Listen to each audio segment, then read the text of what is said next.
You're watching Picks on Politics. Welcome back, everybody, to Picks on Politics. Well, there's a mission now to restore Roosevelt Avenue in Queens, an area plagued with prostitution and crime, and neighbors are frustrated that they are not seeing a difference. This week, Mayor Adams launched a task force to take on the issue. Listen. We'll end sex trafficking in this area. We're not here for one day and go away. We're here for the problem to go away. But this is not the first time that help was sent to the area. So what will make the difference now? Joining me is City Council Member Francisco Moya, who represents Queens and who is determined to clean up this area of Corona. So, Council Member, great to see you this morning. Thanks for having me, Dan. Let me begin with the mayor's announcement, right? And what exactly, but for those who may not be aware of what's happening on Roosevelt Island, what's been going on and why the mayor needed to get involved?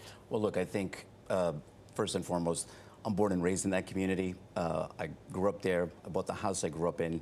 To me, this is my neighborhood, and what we're seeing right now is just the deterioration of Roosevelt Avenue, the quality of life, open-air prostitution, illegal vending, just, you know, the criminal element that's taken over this community at a level that we've never seen before. And to me, it was very, very important that we do something about it.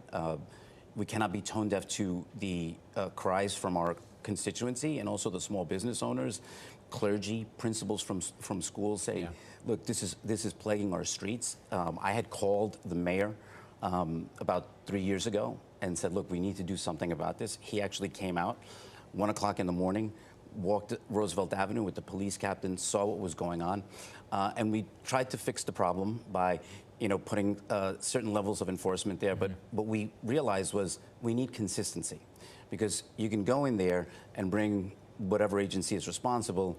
They can shut down an establishment, clear the streets.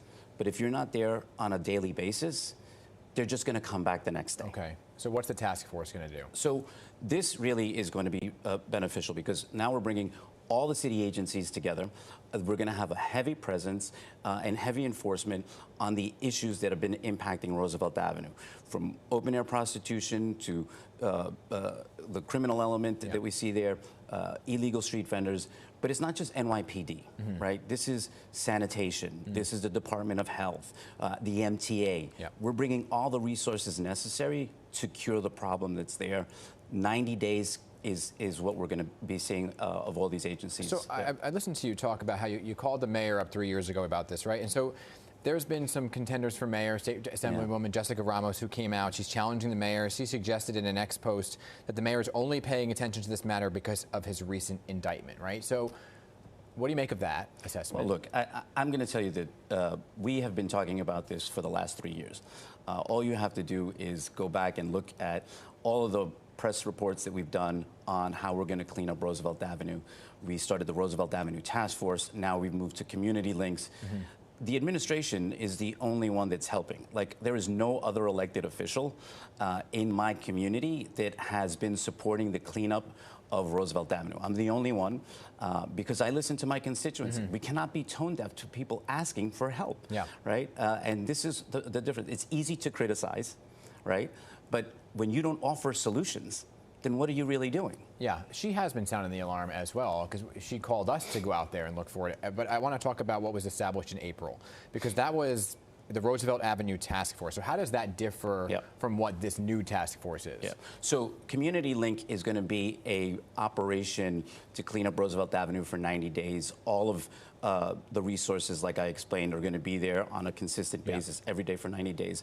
The Roosevelt Avenue Task Force is a reporting mechanism for us, right? With the city agencies that meet with my office and give us updates of what's going on, progress, and things like that, to keep us informed of like where we are on tackling some of the more critical issues that the community is facing.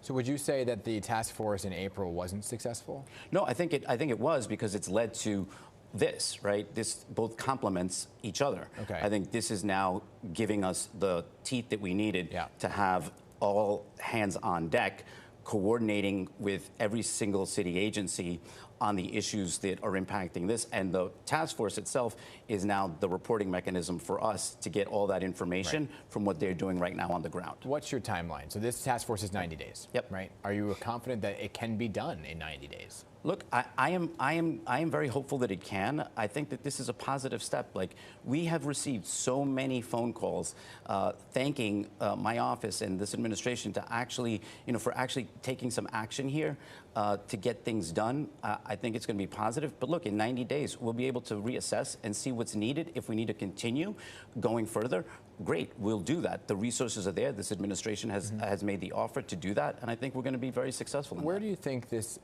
boom in the sex trafficking came from at this point in time? Was it exasperated by the migrant crisis? What are you attributing it to? Yeah, look, I think it's a combination of things, right? I think right after COVID, a lot of things changed. I think the migrant crisis played a big role.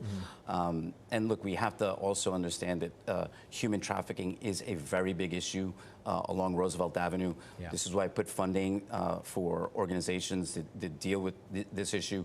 Voces Latina, who offer these women who are trafficked, help and opportunity, because they're the victims here. So we're not looking to criminalize them. We're looking to help them. We're looking to shut down these establishments, go after the landlords who are illegally renting these establishments out there.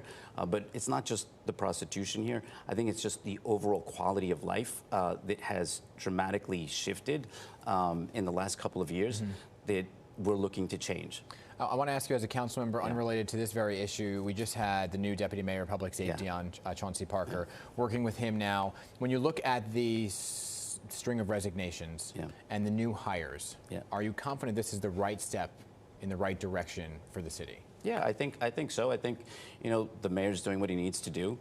Chauncey's great. I've worked together with him. He put his baby, as I spoke to him as he was going out there, the Saturday Night Lights program, right, where it gives an opportunity for kids on the weekend to, be in a place where they're not in the streets. They're either playing basketball, soccer. We put a lot of those programs together in my district.